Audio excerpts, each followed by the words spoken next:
সুপ্রিয় শিক্ষার্থী বন্ধুরা, সবাইকে জানাই রেডিয়াম সায়েন্স একাডেমির পক্ষ থেকে আন্তরিক প্রীতি, শুভেচ্ছা এবং অভিনন্দন।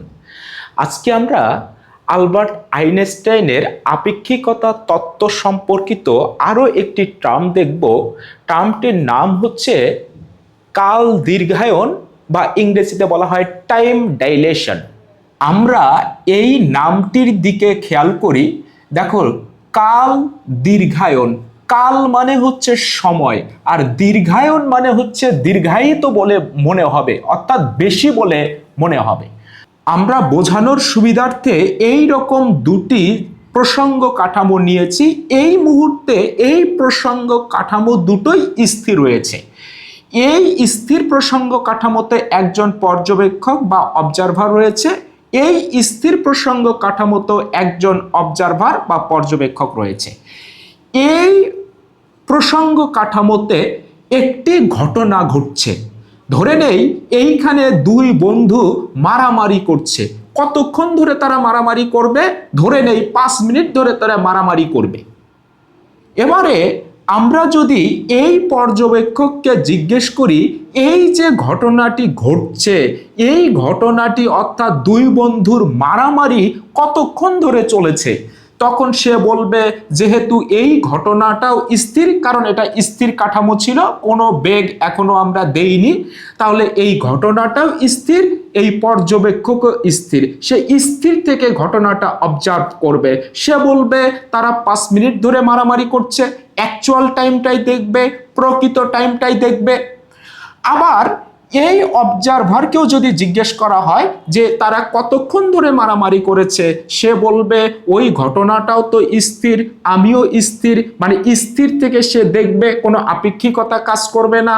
এও বলবে তারা 5 মিনিট ধরেই মারামারি করছে, অর্থাৎ সেও অ্যাকচুয়াল টাইম দেখবে, প্রকৃত টাইম দেখবে। আমরা বোঝানোর সুবিধার্থে এইভাবে ধরেছিলাম। ধরে নাও এই প্রসঙ্গ কাঠামোটি একটি মহাশূন্যযান বা একটি রকেট, আর এই প্রসঙ্গ কাঠামোটি আমাদের পৃথিবী। তাহলে এই দুই বন্ধু এই রকেটের ভেতরে মারামারি করছে, এই অবজারভার দেখছে, এবং পৃথিবীতে একজন অবজারভার রয়েছে, পর্যবেক্ষক রয়েছে। এখনো এই রকেট বা মহাশূন্যযানের বেগ নাই, মানে এই রকেটও স্থির, পৃথিবীও স্থির। তাহলে এই পর্যবেক্ষককে যদি জিজ্ঞেস করা হয় ওই দুই বন্ধু কতক্ষণ ধরে মারামারি করেছে, তারা বলবে, সে বলবে 5 মিনিট ধরে মারামারি করছে, প্রকৃত টাইমটা দেখবে। এই পর্যবেক্ষককেও যদি জিজ্ঞেস করা হয় তারা কতক্ষণ ধরে মারামারি করছে, সেও বলবে 5 মিনিট ধরে মারামারি করছে, কারণ তার সাপেক্ষে ওই ঘটনাটা স্থির। তাহলে সেও প্রকৃত টাইম দেখবে, অ্যাকচুয়াল টাইম দেখবে। এই টাইমটাকে আমরা প্রকাশ করব টি নট দ্বারা, অর্থাৎ অ্যাকচুয়াল টাইম টি নট দ্বারা আমরা প্রকাশ করব। অর্থাৎ এও দেখবে 5 মিনিট, এও দেখবে 5 মিনিট ধরে মারামারি করছে। এবারে আমরা এই প্রসঙ্গ কাঠামোটিকে, মানে এই রকেটটিকে আলোর কাছাকাছি বেগে গতিশীল করব। তাহলে রকেটটাকে আমরা গতিশীল করব, ধরি ভি বেগে গতিশীল করেছি, তাহলে ভি এর মান কত? ধরি আলোর বেগের কাছাকাছি। ওকে, বোঝানোর সুবিধার্থে এইভাবে ধরে নেই। ধরো ভি এর মান 0.998, এত সিটা হচ্ছে আলোর বেগ। বোঝানোর সুবিধার্থে ধরে নেই এই রকেটের বেগ 0.98 সিটা হচ্ছে আলোর বেগ।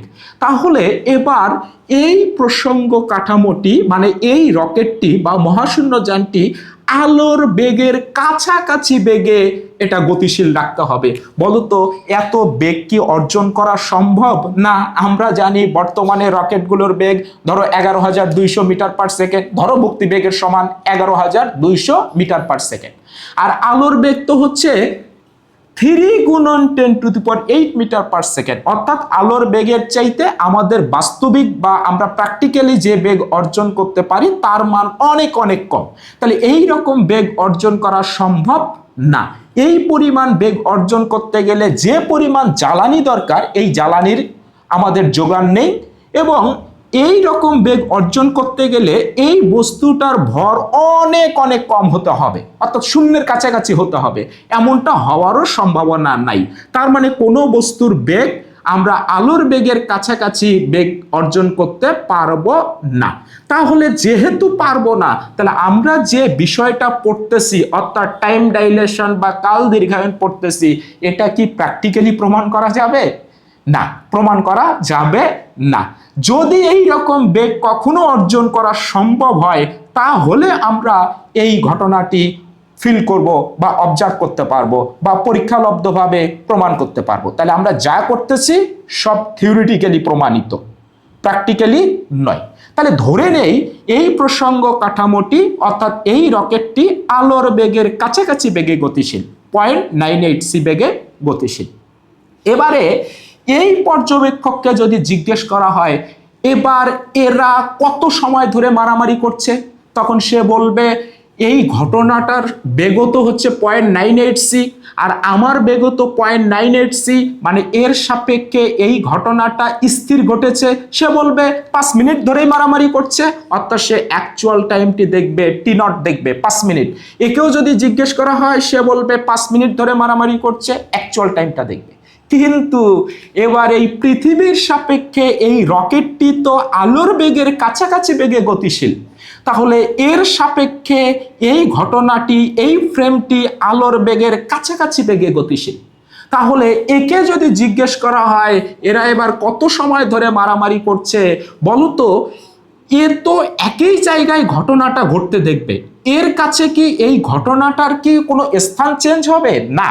কিন্তু এর সাপেক্ষে যেহেতু এই ফ্রেমটি আলোর বেগের কাছাকাছি বেগে গতিশীল ছিল, তাহলে এর কাছে এই ঘটনাটির শুরু এবং শেষ বিন্দু কিন্তু আলাদা আলাদা হবে, অর্থাৎ আলাদা আলাদা জায়গায় সে মারামারির শুরু এবং শেষ দেখবে। তাহলে সে এই টাইমটাকে বেশি বলে মনে হবে তার কাছে, সে দেখবে তারা 5 মিনিটের চাইতে বেশি সময় ধরে মারামারি করছে, ধরো সে দেখবে 6 মিনিট ধরে মারামারি করছে।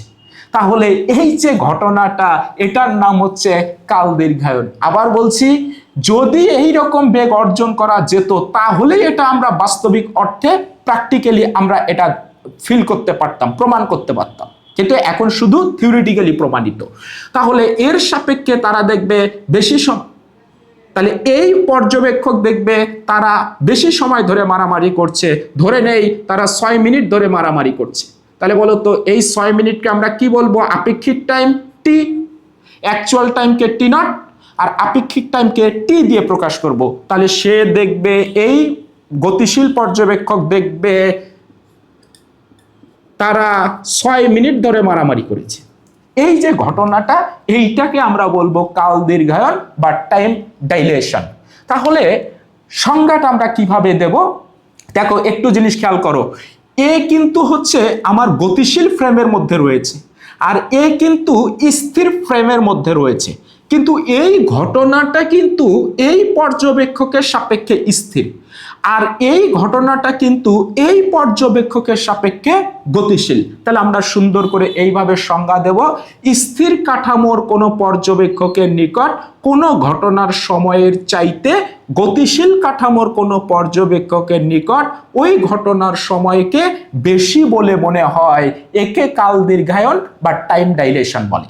এই টি নটটা হচ্ছে প্রকৃত টাইম বা অ্যাকচুয়াল টাইম আর এই টিটা হচ্ছে আপেক্ষিক টাইম। তাহলে এই টি নট এবং টি এর মধ্যে একটি সম্পর্ক আছে, আমরা সম্পর্কটা একবারে লিখব, টি ইজ ইকুয়াল টু উপরে হবে টি নট, নিচে হবে √1 মাইনাস ভি স্কয়ার ভাগ সি স্কয়ার। এই সমীকরণটা তোমাদেরকে মনে রাখতে হবে। কোনটা কি জিনিস বলতো? এই টি নটটা কি? অ্যাকচুয়াল টাইম, প্রকৃত টাইম। বলতো ভিটা কি?